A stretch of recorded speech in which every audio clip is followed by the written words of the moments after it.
Nós estamos em Lucas, não esqueça, estamos atrás das palavras do Mestre, o que Jesus fala, como fala, por que fala, para quem fala e o que significa o que ele fala, né? Isso é que é o mais importante. Demos uma volta para Mateus, quem está acompanhando a live sabe do que eu estou falando, porque a gente passou aqui no começo do capítulo 11 de Lucas pelo Pai Nosso, a famosa oração do Pai Nosso. Utilizamos Mateus, que é mais recheado, aprendemos mais coisas lá. Agora a gente volta, porque a gente vai perseguir Lucas até o capítulo 19. Estamos falando sobre a viagem de Jesus da Galileia para Jerusalém, o que ele fez, como ele fez, com quem ele falou, e estamos absorvendo essa conversa aqui nos papos, nas conversas da quarentena. Lucas 11, 5 diz assim: Então lhes disse: Suponham que um de vocês tenha um amigo e que recorra a ele à meia-noite e diga: Amigo, empreste-me 3 pães, porque um amigo meu chegou de viagem e não tenho nada para lhe oferecer. E o que estiver dentro, responda: Não me incomode. A porta já está fechada e meus filhos já estão deitados. Não posso me levantar e lhe dar o que pede. Eu lhes digo, embora ele não se levante para dar-lhe o pão por ser seu amigo, por causa da importunação se levantará e lhe dará tudo o que precisar. Por isso lhes digo, peçam e lhes será dado. Busquem e encontrarão. Batam e a porta lhes será aberta. Pois todo o que pede recebe, todo o que busca encontra, e aquele que bate, a porta será aberta. Qual pai entre vocês, se o filho lhe pedir um peixe, em lugar disso lhe dará uma cobra? Ou se pedir um ovo, lhe dará um escorpião? Se vocês, apesar de serem maus, sabem dar coisas boas aos seus filhos, quanto mais o Pai que está nos céus dará o Espírito Santo a quem o pedir. A gente começa lembrando que todo o texto bíblico deve ser encaixado dentro do contexto em que ele está. Primeiro, dentro do contexto do próprio texto que está sendo lido. Jesus acabou de ensinar o Pai Nosso aos seus discípulos. Pai Nosso é o que, gente? Uma oração. Aliás, a gente que chama de Pai Nosso, né? Ele ensina uma oração aos discípulos que pediram isso a ele, lembra? Os discípulos disseram: Jesus, João ensinou uma oração para os seus discípulos, o senhor não tem uma oração para a gente aí, não? Jesus ensinou a famosa oração do Pai Nosso, que a gente analisou tão bem aqui. Depois de ensinar a oração, ele vem com uma parábola sobre oração. O detalhe é que essa parábola ela é muito inserida dentro dos costumes e do cotidiano da vida do primeiro século ali na Palestina, ali na Galiléia, em Samaria, onde Jesus está. O que Jesus fala parece uma coisa normal para nós, mas ela deve sempre ser analisada dentro do cotidiano daquelas pessoas. Por isso eu vou gastar um tempinho aqui, porque essa parábola é simples, você vai perceber que ela é simples, mas ela requer, para ser compreendida, um mergulho nas situações do dia a dia daquele pessoal, e é isso que eu vou fazer um pouquinho antes da gente entrar na parábola e entender o que ela diz. Bom, na Palestina, gente, se viajava muito, quase sempre à noite. Por quê? Por causa do calor, né? É um lugar muito quente mesmo. Então, na história de Jesus, um viajante chega na casa do seu amigo perto da meia-noite, coisa relativamente comum, a gente imagina. E no Oriente, a hospitalidade era uma coisa muito séria e levada muito a sério por eles, como um dever sagrado. Não é suficiente quando chega um amigo seu na sua casa, um familiar, alguma coisa assim, dar àquela pessoa, dar ao seu hóspede alguma coisa que satisfizesse as necessidades dele. A coisa tinha que ser abundante, entendeu? Não é assim, vem aqui que eu vou te dar um miojo aqui. Não, vamos comer. E aí o anfitrião tinha que se virar para dar toda a receptividade, a melhor receptividade possível ao seu visitante. Aí entra uma coisa interessante. Nas aldeias, O pão era feito nas casas. Assava-se só o suficiente para um dia, para as necessidades de um dia, porque se o pão ficasse guardado, ele ficava rançoso e as pessoas não comiam. Então o pão era feito diariamente. De maneira que a chegada tarde de um viajante punha o dono da casa numa situação complicada. Ele tinha que dar a melhor recepção para aquele viajante que chegou na sua casa, mas ele não tinha pão, porque o pão era feito na cota diária. A sua despensa está vazia. O que ele faz? Ele não consegue cumprir a sua hospitalidade e ele vai pedir emprestado para o seu vizinho. Estamos relembrando aqui a parábola, agora dentro de um contexto do cotidiano do primeiro século. A porta do seu amigo está fechada. Por quê? Porque no Oriente, ninguém batia numa porta a não ser que se tratasse de uma necessidade urgente. Pela manhã, a porta das casas eram abertas e elas ficavam quase o dia todo abertas, porque a vida privada era bem diferente da nossa. Muita comunidade, muita comunhão, muito relacionamento de vizinho com vizinho, tipo assim, um entra na casa do outro, outro na casa do um, a porta ficava aberta, e também por causa do calor, né? Mas quando uma porta era fechada, era o sinal bem definido de que o dono da casa não queria ser incomodado, né? E o que acontece é que o que precisa de pão para atender o visitante que chegou na sua casa, encontra a porta fechada. E aquele anfitrião que precisa de ajuda, esse que bate na porta do seu amigo, ele não se dá por vencido, ele insiste. Bate várias vezes. Agora vamos olhar para casa, para dentro da casa, que está esse que vai emprestar o pão para aquele que está batendo. Ok? A casa mais pobre na Palestina, isso eu preciso ler porque são muitos detalhes aqui, consistia em uma habitação com uma pequena janela. O solo era simplesmente de terra batida, coberta por palha seca. O ambiente estava dividido em duas partes, não por uma separação, mas por um desnível no piso. Como eram as casas? Elas eram geralmente assim. 2/3 daquele salão, que era a casa, estavam em um nível e outro terço sobre o outro nível, um pouco mais alto, né? Sobre esse último ardia um braseiro a noite inteira. E ao seu redor dormia toda a família, não em camas, mas em esteiras. Entenda isso que está acontecendo. Família toda em volta de um braseiro, porque se tem calor de dia, tem frio de noite. As famílias eram grandes e dormiam juntas para ajudar a esquentar, né? Era inevitável que alguém que se levantasse à noite incomodasse a família toda. Está todo mundo junto dormindo. Um levantou, acorda todo mundo. E mais ainda, nas aldeias era costume ao entrar da noite, trazer para esse nível mais baixo do piso o gado, a galinha, as galinhas, os animais dormiam dentro de casa, gente. É surpreendente, então, que aquele homem que está deitado na sua cama, aliás, na sua esteira, junto com a sua família, perto dos animais, com aquela fogueirinha acesa, ele não queira se levantar? Ele não quer levantar.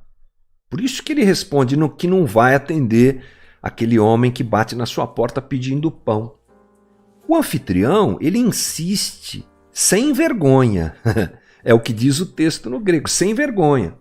Né? E é o que significa a palavra. Até que finalmente o dono da casa, sabendo de que agora todo mundo já está acordado, de tanto que aquele homem bateu na sua porta, ele levanta e entrega o que é necessário àquele que está pedindo. Ok? Esse é o contexto cotidiano, histórico.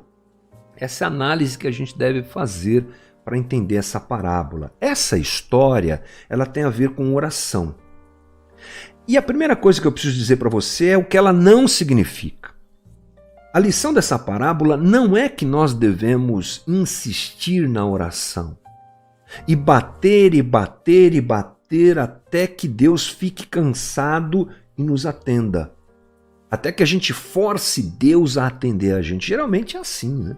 Aliás, eu escutei muitas e muitas vezes esse tipo de interpretação dessa parábola. Uma parábola, ela é um instrumento para a gente entender uma história, entender uma situação, mas ela não é a situação, né? Então Jesus usava parábolas para explicar coisas e usava as parábolas para que elas fossem um instrumento de facilitação, né? Um instrumento facilitador. Para eu ensinar o que é o reino, eu pego e digo, o reino de Deus é como uma semente. Lembra dessas parábolas que Jesus diz? Então, o reino de Deus é como uma semente, que cresce. Não, o reino de Deus não é a semente, mas ele compara o reino a uma semente. Para que quem ouve a parábola possa ter um caminho de imaginação para entender aquilo que Jesus quer dizer. E a parábola, qualquer parábola, pode ser usada de duas maneiras. Ou a comparação, olha, isso é igual a isso, ou ao contraste. E isso não é igual a isso. A parábola serve assim também. Se pusermos algo de lado de uma coisa para ensinar uma lição, a gente aprende ou por semelhança ou por contraste, a ideia da parábola. Nesse caso, a ideia é contraste.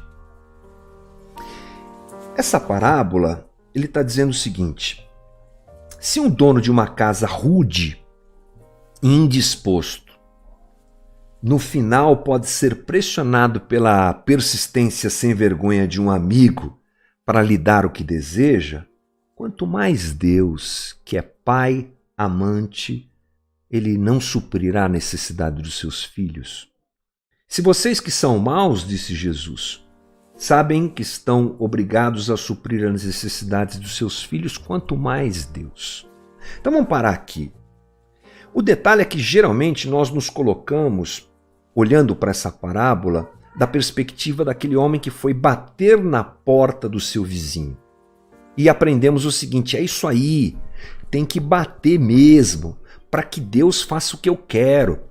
Vamos fazer uma baita de uma vigília e vamos determinar, a gente determina e Deus faz o que a gente quer.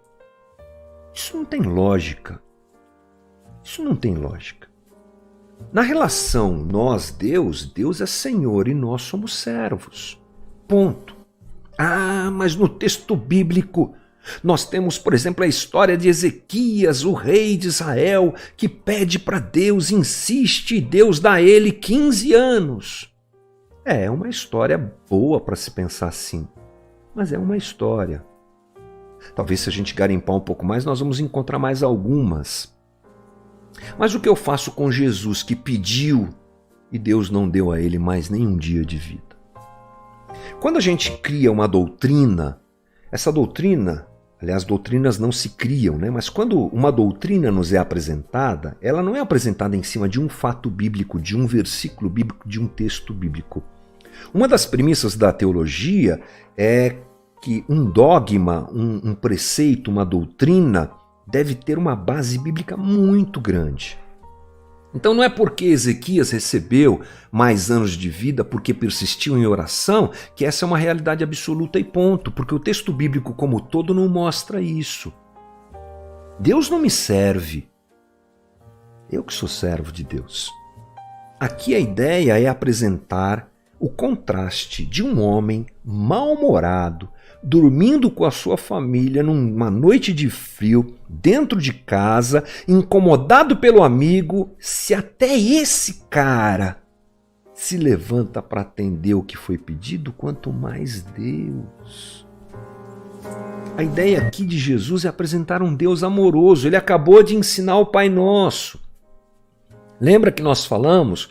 O Pai Nosso, Jesus, ao chamar Deus de Abba, ele inaugura uma situação que nunca havia sido feita e ensinada, vivida. Essa perspectiva não existia em Israel. Sim, Deus é chamado de Pai no Velho Testamento, mas não de Abba. Jesus está reforçando o que ele já disse anteriormente. Chame Deus de Pai e espere que Deus responda em amor à tua oração. Essa é a ideia da parábola. É claro que o fato de nós orarmos insistentemente não é anulado, porque Jesus diz aqui, bata, insista, persista. Mas a ideia de Jesus, também linkada ao ensino do Pai Nosso, é que no final da nossa oração, tanto na fala quanto no coração, esteja a ideia de que seja feita a sua vontade. Deus responde, gente. Deus é Deus amoroso que responde. Às vezes a resposta de Deus é não. Ele responde. Às vezes a resposta de Deus é agora não. Mas ele responde. Quem pode ter a ideia completa a respeito da vontade de Deus para a sua própria vida? Ninguém tem. Mas não é interessante que a gente vai vivendo a vida e olhando para trás, e essa é uma possibilidade que nós temos como criaturas dotadas de inteligência e de lembrança e de memória, nós podemos olhar para trás e falar assim, puxa, mas aquela situação que eu achei que era tão mal, na verdade na época era má, era difícil, olha onde ela me trouxe. Eu estava conversando com uma pessoa essa semana e disse isso para essa pessoa. Nós não somos quem somos sem levarmos em consideração a nossa história. E na nossa história está Deus agindo. Deus esteve lá agindo e continua aqui agindo. É tipo Jó. Deus vai agindo na vida de Jó e Jó nem sabe o que está acontecendo. Nós sabemos porque o texto bíblico diz que Satanás foi lá e Deus disse para ele, olha para o servo Jó, e Satanás falou, mas é fácil porque ele tem tudo, vamos tirar tudo dele. Jó não sabe disso. Jó só vive a vida. E a vida que Jó vive é uma vida difícil naquele momento. Mas chega no final, no capítulo 42, ele fala assim, antes eu te conhecia só de ouvir falar, mas agora os meus olhos te veem. Deus vai contribuindo com todas as coisas para o nosso bem. Romanos 8, 28. A melhor tradução, a melhor interpretação para isso é essa. Deus vai trabalhando junto com os acontecimentos da nossa vida para que a sua vontade se manifeste e ela sempre tem como objetivo nos abençoar. Portanto, Deus é apresentado por Jesus como um Deus amoroso que responde à oração dos seus filhos. Mesmo que os nossos desejos sejam negados eventualmente, ou frequentemente, porque a maior parte dos nossos desejos também, vamos convir, né, não é muito adequado, a resposta do amor e da sabedoria de Deus está em nós e diante de nós. Aqui, o desejo de Jesus é que a gente volte o nosso olhar para Deus como Deus amoroso, como Deus que cuida da gente, como Deus que, apesar do nosso erro, falha, pecado, está cuidando da gente. Não é um Deus transcendente, distante somente. É um Deus que está aqui, agora, cuidando de nós. E aí ele faz a comparação que é massa, né? Massa é velho, né, gente? Quem diz ainda, isso aqui é massa? Eu digo. Bom, qual a comparação massa que Jesus faz? Com a gente mesmo. Eu abri a nossa live hoje tocando a música do Elvis Sodré, que é uma pedrada, né, meu? O que esse cara fala nessa música é a mais absoluta verdade. Somos nós, maus. Maus, vamos parar com maus. Ele usa todos os adjetivos que ele pode usar para falar da nossa realidade humana caída. Maus. A gente olha para o filho, quem tem filho aqui, está me assistindo, sabe o que eu estou falando? Com um cuidado absoluto. Um pai e uma mãe, vou usar aqui, normais, né? Normais. Gente normal, minimamente normal. Tem uns loucos que não cuidam nem dos filhos, mas esses são, né, extra. Estou falando do ordinário. O ordinário é pai cuida de filho, mãe cuida de filho. Minha sogra ensinou para minha mulher me ensinou. Mãe e pai não morrem engasgado. Tira da boca para dar para o filho. Não é verdade? É assim mesmo. Se nós, na nossa pecaminosidade, na nossa falha, no nosso mal, a gente faz isso. Quanto mais um Deus amoroso, perfeito, santo, não vai cuidar de nós. E ele diz, inclusive, e de forma acentuada, que ele vai nos visitar com o seu Espírito. Se vocês, apesar de serem maus, sabem dar boas coisas aos seus filhos, quanto mais o Pai que está nos céus dará o Espírito Santo a quem o pedir. Quanto mais o Pai que está no céu não vai salvar quem pede, não vai socorrer quem pede.